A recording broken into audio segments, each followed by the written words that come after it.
شیعہ حضرت ابو بکر حضرت کو برا بھلا کہتے ہیں، اسی لیے تو وہ کافر ہیں کہ جھوٹا الزام لگاتے ہیں صدیق پر، جس کی صداقت کا اللہ گواہ ہے، اس کے بارے میں جو جھوٹ کا الزام ہے، اس سے بڑا کافر کوئی ہو سکتا ہے؟ ہم تو آج بھی کہتے ہیں کہ صحابہ کرام کا دشمن جس کو شیعہ رافضی سبائی کے نام سے جانا جاتا ہے، اس سے بڑا کافر دنیا میں کوئی بھی نہیں ہے۔ کپڑے والے ماتمی صحابہ کے دشمن بغض صحابہ میں زندگی گزار رہے ہیں، اور ان کی قسمت میں سینہ پیٹنا ہی ہے، یعنی جس سینے میں صحابہ کی دشمنی ہو وہ سینے پٹنے کے لائق ہے، وہ بھی کافر ہے۔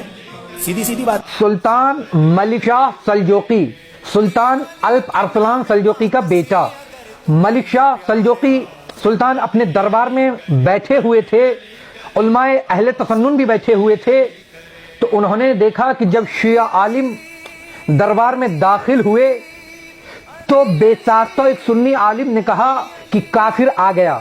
جو ہی ملک شاہ نے سنا کہ یہ شیعہ کو کافر کہہ رہا ہے تو ملک شاہ نے پوچھا کہ تم کیوں کر شیعہ کو کافر کہہ رہے ہو، کیا شیعہ مسلمان نہیں ہیں؟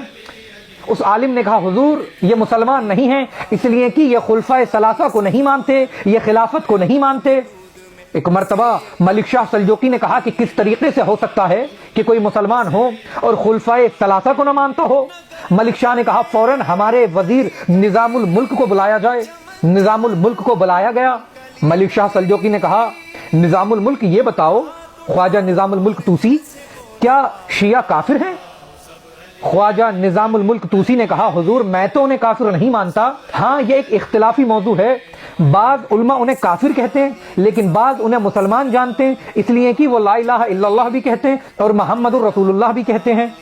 تو ملک شاہ سلجوقی نے کہا کہ وہ کافر کیوں ہیں، کیا وہ خلفائے ثلاثہ کو نہیں مانتے؟ اور اگر وہ خلفائے ثلاثہ کو نہیں مانتے تو کس لیے نہیں مانتے؟ اور کہا نظام الملک ہم تمہیں حکم دیتے ہیں کہ بغداد میں جو مدرسہ تم نے تعمیر کرایا ہے مدرسہ نظامیہ، اس میں ایک مناظرہ تشکیل دو، ایک مجلس تشکیل دو، اور سنی علماء کو بھی بلاؤ اور شیعہ علماء کو بھی بلاؤ اور دونوں میں مناظرہ کراؤ، اور جو دلیلوں سے ثابت کر دے حق اسی کا ہوگا۔ اور دیکھو ہمارا فرض بنتا ہے چونکہ اللہ نے ہمیں یہ تخت عطا کیا ہے کہ ہم حق کو لوگوں تک پہنچا دیں۔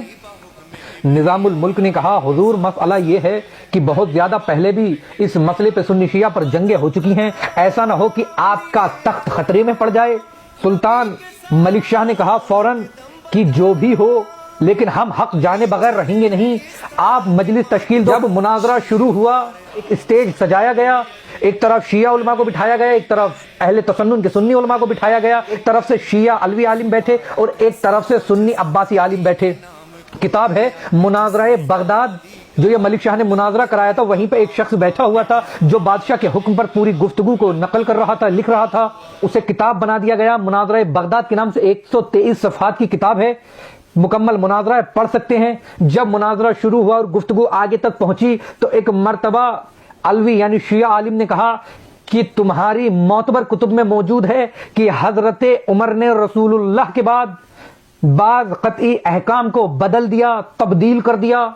تو عباسی عالم جو سنی عالم تھے انہوں نے کہا کہ کہاں موجود ہے اور حضرت عمر نے کون سے قطعی احکام کو تبدیل کر دیا؟ تو شیعہ عالم نے کہا کہ کامل ابن اسیر جلد 2 اور صفحہ نمبر 31 اور صحیح بخاری جلد 2 اور صفحہ نمبر 281 پر آپ دیکھیں کہ حضرت عمر نے نوافل نماز کو جماعت سے کرایا، نماز تراویح کی ایجاد کی بدعت، اور حضرت عمر نے حج تمتع کو منع کیا، اور حضرت عمر نے متاع نکاح کو حرام قرار دیا، اور حضرت عمر نے اذان سے حی علی خیر العمل کے جملے کو نکال دیا، حضرت عمر نے صلاۃ خیر من النوم کے جملے کو داخل کر دیا، اور حضرت عمر نے زکوٰۃ سے حصہ مؤلفۃ القلوب کو بیچ سے حذف کرا دیا۔ ملک شاہ سلجوقی نے جو ہی سنا کہ حضرت عمر نے اتنی زیادہ بدعت ایجاد کی اور شریعت محمدی کو بدل دیا، فوراً کہا نظام الملک کیا یہ صحیح ہے کہ حضرت عمر نے ایسا کیا کہ شریعت محمدی کو تبدیل کر دیا؟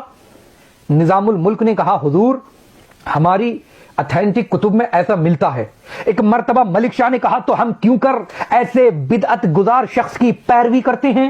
ہم کیوں کر حضرت عمر کو مانتے ہیں؟ ہم کیوں کر حضرت عمر کی تائید کرتے ہیں؟ اتنا کہنا تھا ملک شاہ سلجوقی کا۔ ایک مرتبہ سنی عالم جن کا نام ہے کوہجی، جنہیں امام المتکلمین بھی کہتے ہیں، وہ کھڑے ہوئے، انہوں نے کہا حضور مسئلہ یہ ہے کہ ہاں حضرت عمر نے یہ تمام کام کیے